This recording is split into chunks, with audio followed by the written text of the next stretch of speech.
우리나라 뮤지컬 시장에서 영국과 미국 뮤지컬이 아닌 유럽 뮤지컬로서 뭐 아주 큰 인기를 얻은 그런 작품이고요. 이 노틀담 드 파리는 뭐 이따 보시겠지만 프랑스 빅토르 유고의 소설을 원작 삼아서 프랑스에서 만들어진 프랑스어 뮤지컬입니다. 그래서 영미권 뮤지컬과 좀 다른 색다른 그런 재미를 느낄 수 있는 작품인데요. 우선 이 작품은 프랑스에서 아주 이 뭐랄까 좀 역사적으로 의미 있는 작품인데요. 그 이유는 바로 프랑스 뮤지컬계의 킬러 콘텐츠다 이렇게 말할 수 있습니다. 이 말인즉슨 한국에서 이제 뮤지컬을 산업으로 발전시킨 작품은 2001년도에 LG 아트 센터에서 상연되었던 바로 오페라의 유령 라이선스 공연이었거든요. 이 산업화됐다는 건 무슨 말인가 하면 간단하게 설명드리면 어느 정도 시장의 규모가 돼야 됩니다. 한 몇백억이든 몇천억이든 시장이 좀 규모가 되고 이것이 지속적으로 유지가 돼야 돼요. 그러니까 예를 들어서 올해 한 3천억 시장이었는데 내년에 200억, 그 다음에 10억 이렇게 되면 이게 이제 산업이라고 부르기가 어렵거든요. 어느 정도 규모가 되고 그 규모를 꾸준히 이제 발전시키고 최소한 유지가 되는 그럴 때 이제 산업이라는 단어를 쓰는데요. 우리나라에서 뮤지컬 산업으로 이제 처음에 이제 발전시킨 킬러 콘텐츠는 오페라 유령이고 그것이 이제 폭증하게 된 것은 지킬 앤 하이드다라고 요약할 수 있는데 한국에서 뮤지컬이 그렇게 산업화될 때 결정적 계기를 마련한 작품이 바로 두 작품이라면 프랑스에서는 바로 노틀담 드 파리가 그랬습니다. 그냥 공교롭게 이 뮤지컬을 정말 좋아하시고 즐겨 보시는 분들은 뭐 아실 수도 있는데요. 뮤지컬 제작 과정이라는 것은 대체로 음악이 먼저 발표됩니다. 그러니까 이제 컨셉 앨범이라고 보통 하는데요. 이런 노래가 담긴 노래가 먼저, 이 음반이 먼저 발표가 돼요. 이 노틀담 드 파리도 1999년에 음반으로 먼저 발표가 됐습니다. 음반으로 이 작품에서 이제 주요 들을 수 있는 주요 곡들이 다 그렇게 발표가 됐는데 이 음반의 인기가 이제 엄청났어요. 엄청나니까 자 그러면 이제 무대 뮤지컬로 이제 제작이 하자 이렇게 된 거죠. 왜 노래가 그만큼 흥행을 하니까 이것을 직접 무대에서 보기를 원하는 이제 관객들이 이제 많아졌다는 그런 뜻인 거죠. 그렇게 해서 이 뮤지컬 노틀담 드 파리가 2000년도에 프랑스에서 이제 무대에 올라가게 됩니다. 올라갔는데 이 공연이 전설적인 공연인데요. 8월 30 연초부터 시작해서 8월 31일까지 했습니다. 2000년도. 그리고 그 초연의 그러니까 컨셉 앨범에서 무대로 다 옮겨갔는데요. 에스메랄다 역을 맡았던 한 배우만이 바뀌었습니다. 그래서 무대의 에스메랄다와 음반의 에스메랄다 다른 건데 나머지 배우는 거의 다 그대로 이제 갔는데요.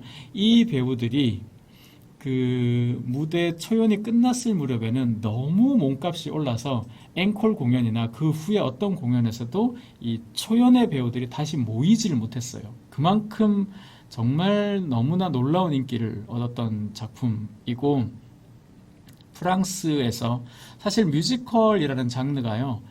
영국과 미국을 제외하고 이렇게 이제 큰 인기를 끄는 경우는 거의 없습니다.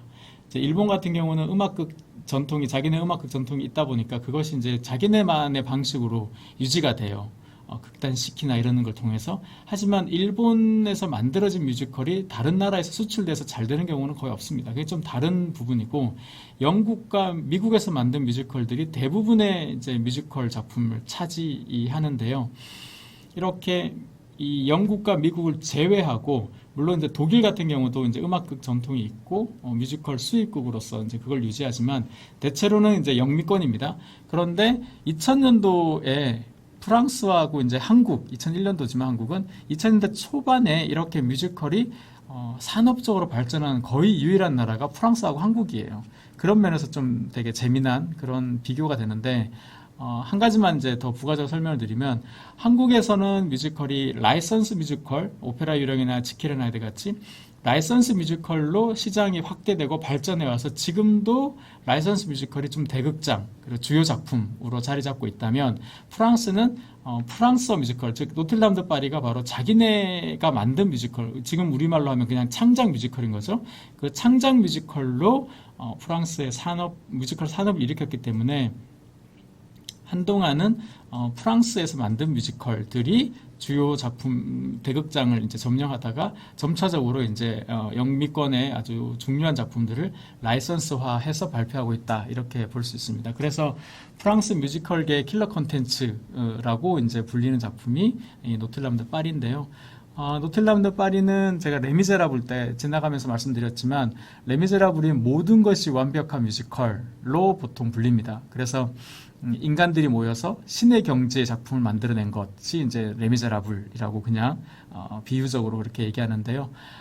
이 노틀담 드 파리도 모든 것이 거의 완벽한 뮤지컬입니다. 그러니까 왜 그러면 거의가 들어가 있냐 하면 굳이 이제 말씀드리자면 원작 소설과 이 무대 뮤지컬 버전이 좀 다릅니다. 내용이 뭐 지킬 앤 하이드만큼은 아니더라도 그에 필적할 만큼 사실은 소설 원작의 내용과 뮤지컬 내용이 좀 달라요. 근데 그것이 더 나쁘다 좋다 뜻이 아니라 완전히 좀 뭐라고 많이 좀 다른데요.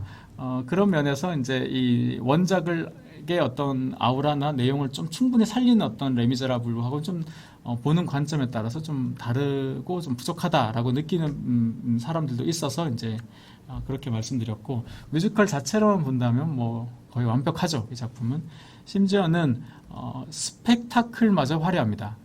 그게 뭐냐면 노틀담 드 파리라는 작품은 사실 좀 복잡하고 까다로운 작품인데요. 이해하자고 들면 이 작품이 담고 있는 시대적 배경, 역사적인 맥락 뭐 이런 것들을 좀 이해가 되어야 이 작품이 좀 바로 보이거든요.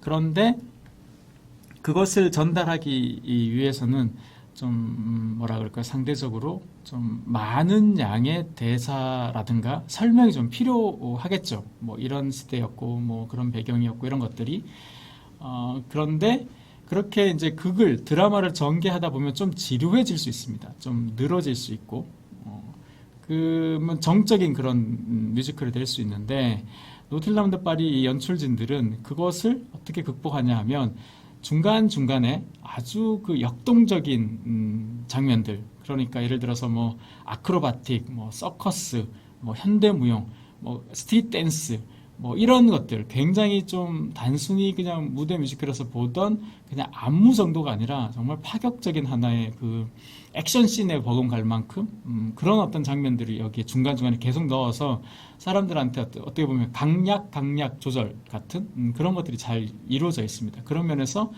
볼거리도 좀 풍부하고 좀 보는 재미도 있다 이렇게 볼 수 있습니다.